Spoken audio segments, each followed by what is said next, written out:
Bonjour à tous, alors aujourd'hui on part une fois de plus sur les traces cachées de notre passé avec de très beaux vestiges. Alors où sommes-nous aujourd'hui? Nous sommes en Aveyron, comme toujours sur le Lévézou, dans le village médiéval de Saint-Bosély. Alors Saint-Bosély, ce n'est pas que le château dont nous allons parler tout de suite, ce sont aussi des maisons qui datent du Moyen-Âge.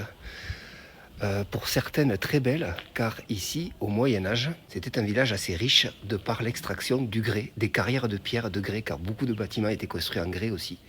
Saint-Bosély a fait sa fortune aussi, pas qu'avec la pierre, avec la vente de pommes. Oui, on cultivait de la pomme. Et c'est un lieu très chargé d'histoire. Je sais par exemple que sous ce porche que vous voyez derrière moi, il y a 500 ans, pile à cet endroit-là, des gens se sont battus, des gens sont morts. Je vous en reparle tout de suite.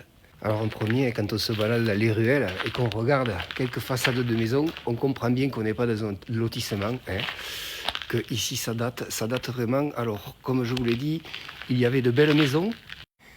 Eh bien, il y avait de belles maisons, tout simplement, parce que les artisans, certains ont fait fortune ici, dans l'extraction du grès, d'autres dans l'agriculture. Et ces ruelles, elles étaient fermées à clé le soir. Ici, c'était assez bien protégé. C'est pour ça que la prospérité a pu se développer. Parce qu'il y avait des remparts, parce qu'il y avait 2 portes à l'entrée de la ville, de chaque côté. Et le soir, alors je vais vous en montrer une. Ça, c'est une des portes qui s'appelle la porte de la Madeleine. On va la contourner par l'extérieur. La voilà donc de l'autre côté. Et bien tout simplement, le soir, il y avait une porte très fortement renforcée, une autre de l'autre côté. Et bien, on fermait tout le village à clé, surtout pendant les périodes troubles des guerres d'envahissement et des guerres de religion. Eh bien, pour la sécurité des habitants du village, tout simplement. Alors celui qui fermait à clé, c'est pas comme vous, quand vous fermez à clé chez vous le soir avant d'aller au lit. Lui, il avait une grande responsabilité, parce que s'il perdait la clé, tout le monde était fermé à l'intérieur du village, le lendemain matin, bien entendu. Alors, ce château, les premiers écrits qu'on a trouvés datent de la fin 1100, début 1200. Alors c'est un château, comme beaucoup de bâtiments ici, qui a été construit en grès, justement, de par les carrières de grès que possédait Saint-Bosély, avec de superbes machicoulis en hauteur pour les défenses. Et il a été remanié, comme beaucoup, au XVIe siècle, quand les guerres se sont un petit peu calmées, on a mis des fenêtres un peu plus grandes.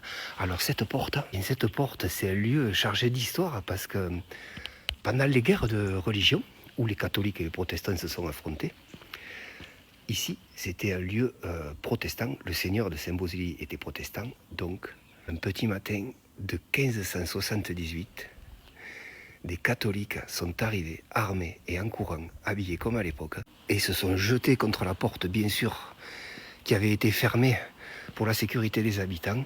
On s'est battu. Ici, exactement à cet endroit, il y a eu des morts en 1568. Et la place a été prise. Mais parce que ce n'est pas fini. Ça a été repris dans l'autre sens 2 ans plus tard. Et au même endroit, en 1574, les mêmes sont revenus, ont recommencé la même opération, ont réussi, et ça a été de nouveau repris 4 ans plus tard, en 1578. Donc derrière moi, je peux vous dire qu'il y a eu du bruit, de l'animation, et tout ça sous le regard des gardes. Cette petite passerelle que vous voyez, c'était le logis des gardes de la garnison, ce qui est logique. Ils étaient au-dessus de la porte pour pouvoir défendre la porte d'entrée et être prévenus en premier s'il se passait de quelque chose. Donc à partir de ces pavés, c'était l'intérieur du village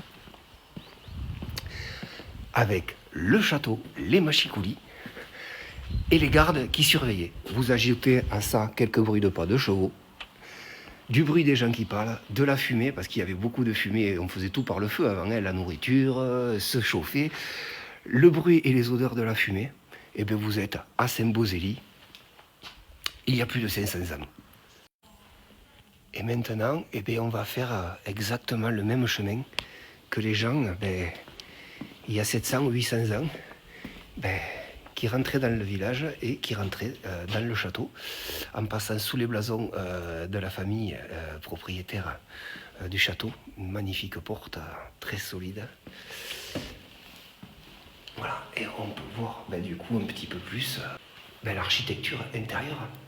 Voilà, donc c'est ici que les gens montaient les escaliers il y a 7 ou 800 ans. C'est ici que les gens se sont battus puisque le château a été pris et repris 4 fois en l'espace d'une quinzaine d'années, dans les années 1500. Voilà, c'est une superbe occasion de pouvoir voir un peu plus l'intérieur du château, tout simplement. Alors ici, c'est bien entendu les artisans du coin, puisque ici, on était spécialistes de l'extraction et de la taille du grès, qui ont fait tout l'intérieur. Ici, c'était les artisans du village qui ont dû construire le château, tout simplement. Voici donc le sol d'origine du château. Donc sur ces grosses dalles faites de pierre, tout le monde y a marché. Les châtelains, les gardes, les gens du village qui devaient se rendre au château pour une raison ou pour une autre. Et bien je pose mes pieds au même endroit. Et quand je sors, je vois plus ou moins la même chose. Qui voyait, parce que ça n'a pas pu être beaucoup transformé ici. Une fois que ça a été construit, il n'y avait plus la place pour grand chose. Et tout est resté à peu près pareil. Voilà, vous enlevez les voitures. C'est un vrai bout d'histoire qu'on est en train de vivre ensemble. Alors cette magnifique porte d'entrée du château, où on voit encore le blason, je pense que c'était des Tauriac. C'est une des familles qui a succédé à la famille de Lévézou, qui a eu le château en premier. Et bien cette porte, qui est quand même massive, magnifique et spectaculaire, elle cache sans doute un secret. On va se déplacer, je vais vous montrer quelque chose de très curieux. Si on va à la façade nord-ouest du château, il y a une autre porte. Exactement la même. Exactement la même. Voilà, c'est des portes quand même qui sont très particulières et qui ont été faites par un artisan de l'époque. Les deux identiques sur les deux façades. Eh bien, la première ville la plus proche d'ici, c'est Millau, à une vingtaine de kilomètres. Eh bien, dans les ruelles du vieux Millau, qui est aussi, lui, multimillénaire, eh bien, il y a une façade d'une vieille maison, dans ce vieux Millau, qui comporte exactement la même porte et la même entrée que les deux portes de ce château.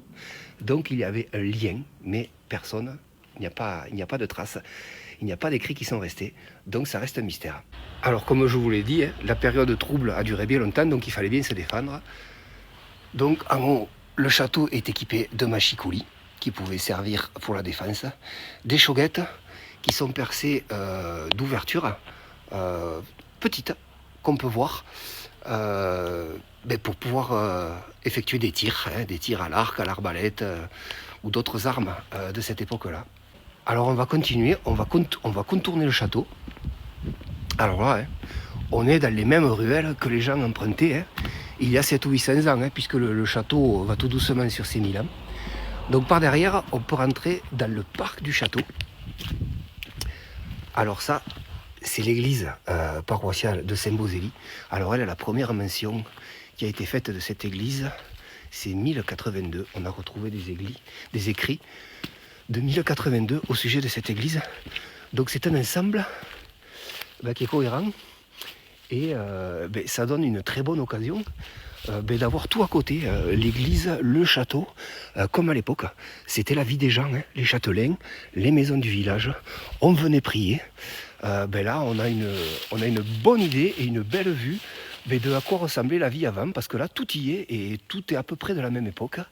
Église, château, maison médiévale.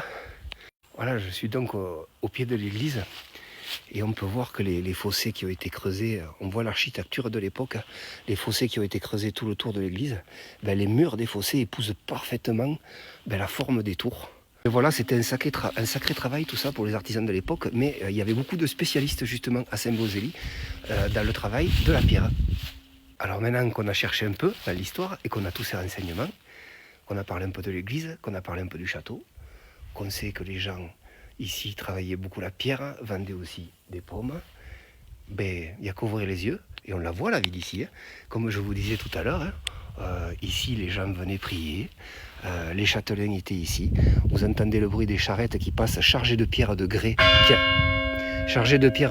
qui avaient été extraites des carrières, les gens qui sortaient de leur maison, toutes les cheminées qui fumaient. Alors, à cette époque-là, il y a eu un recensement qui a été fait. Alors je crois que c'est au XIVe siècle, il y avait 145 feux. Et oui, les recensements existaient au Moyen-Âge. Alors quand on disait un feu, ça voulait dire une maison qui était habitée pour y vivre. qui n'était pas une étable ou une ferme. Quand dans les recensements de cette époque-là, il y a plus de 500 ans, on disait dans tel village, il y a 150 feux. Ça veut dire qu'il y avait 150 maisons, mais que sous ce toit, sous ce feu, le mot feu, ça a donné foyer. On dit je rentre dans mon foyer. C'est parce qu'avant, une cheminée, ça voulait dire que c'était une maison habitable. Ça vient de là. Donc quand on recensait, on parlait en nombre de feux et pas nombre d'habitants. Et le mot foyer que l'on emploie aujourd'hui pour désigner une habitation, eh bien ça vient de là. Allez, on va continuer de contourner ce magnifique ensemble, quasiment millénaire, de l'église et du château de Saint-Beauzély. Alors là, nous prenons les ruelles, comme à l'époque. Voilà, encore de superbes vestiges qui ont réussi à parvenir jusqu'à nous. Des bâtiments dans lesquels il s'est passé beaucoup de choses à une époque lointaine. Donc Saint-Beauzély, là je vous ai parlé du Moyen-Âge. Mais Saint-Beauzély, l'activité humaine existe depuis avant bien le Moyen-Âge, puisqu'il y a des dolmens partout. Et il y a quelque temps, en déboisant et en défrichant les alentours du village, a été découvert les vestiges d'un temple romain. Oui, oui. Donc on sait que Saint-Beauzély, ce n'est pas que le Moyen-Âge. Ici, là, je marche sur la voie romaine. Le village a commencé, comme beaucoup de villages, autour d'une voie romaine, car les voies de communication étaient rares et très importantes à l'époque. Et donc, Saint-Beauzély, l'histoire a commencé à la préhistoire, justement. Nous revenons de l'autre côté, de la porte de la Madeleine. Lieu, comme je vous l'expliquais, chargé d'histoire et très tumultueux. Alors, ce que je vous expliquais, voilà, des maisons particulières et des superbes entrées. Il y en a partout qui datent de cette époque et qui s'étaient collés au château pour bénéficier de la protection du château et de la porte. Voilà, bien à l'abri, derrière la porte. Alors au-dessus, comme je vous expliquais, c'était les gardes qui étaient logés au-dessus de la porte, qui étaient tenus fermés en cas de problème au-dessus de la porte de la ville.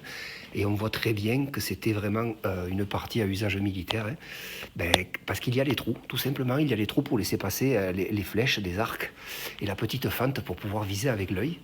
Voilà, on voit très bien que ça a été fait à des fins défensives. Juste au-dessus, il y a les machicoulis pour pouvoir se défendre aussi.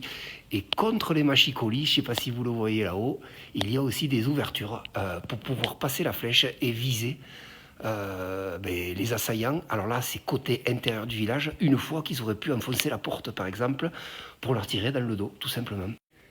Et justement, en parlant de cette porte qui a subi de multiples assauts pendant l'histoire, eh bien, on imagine très bien, quand on prend un peu de recul, où elle se trouvait, la porte, la grande porte renforcée, avec la garnison de garde qui logeait pile à cet endroit-là.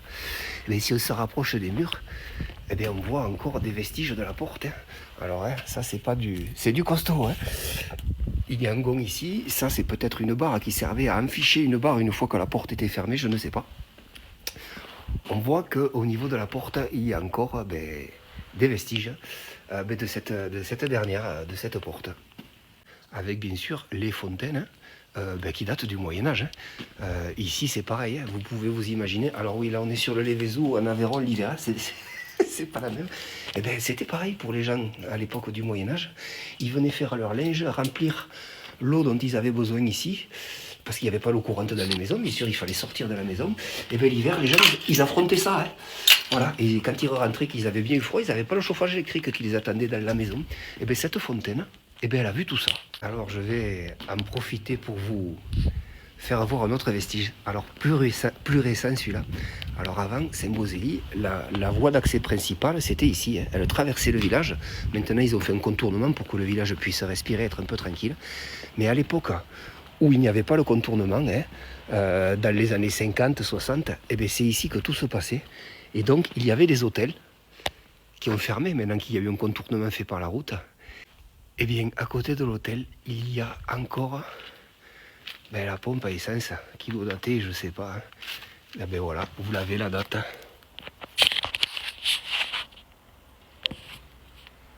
Mars 1939, appareil poinçonné par l'État. Les vieilles pompes à essence qui restaient à sa place devant l'hôtel. Alors la pompe est désaffectée, l'hôtel est désaffecté. Mais c'est pas tous les jours qu'on a des ensembles comme ça. Alors là, voilà, je voulais vous le montrer quand même. On dormait là et on faisait le plein ici.